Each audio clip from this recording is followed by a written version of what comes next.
tao roon. Alam daw nila ang tungkol sa tsunami warning pero hindi naman daw sila nababahala. Dito naman sa kinalalagyan ko, may mga nakita tayong mga pulis na nagmamatsal pero hindi raw sila naririto para paalisin yung mga residente kundi para mag-monitor lamang. Mike? Kamusta yung araw na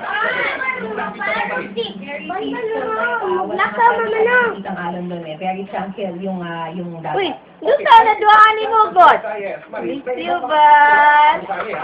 Nalapad sa Nag-compete po kami ng Provincial Disaster Coordinating Council based po sa alert na binigay ko ng PhilPOC na yung alert ko po, tapos prepare of evacuation so nakaprepare naman po lahat ng mga lugar kahit na sinasabi yung Karamoan, saka yung Siguma. So kaya naman lahat kahit talagang sinasabi namin sa tao ng panic.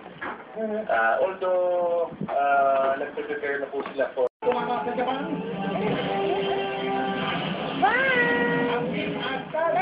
nasa Japan. Ngayon, parang sana, yung titignan natin kung apektado sila ng tsunami. At iba pang mga balita na titignan natin dito, matay sa 4 oras. Askal mo na linaw dito.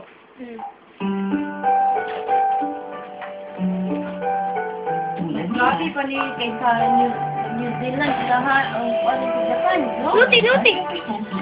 Oh, ayun, nagindira isan! Bagsak na ang hairpin at parang lifeless. Dati, buhay na buhay siya. Paano maging bouncy ulit? New Pantene Nature Care. Unique Kasha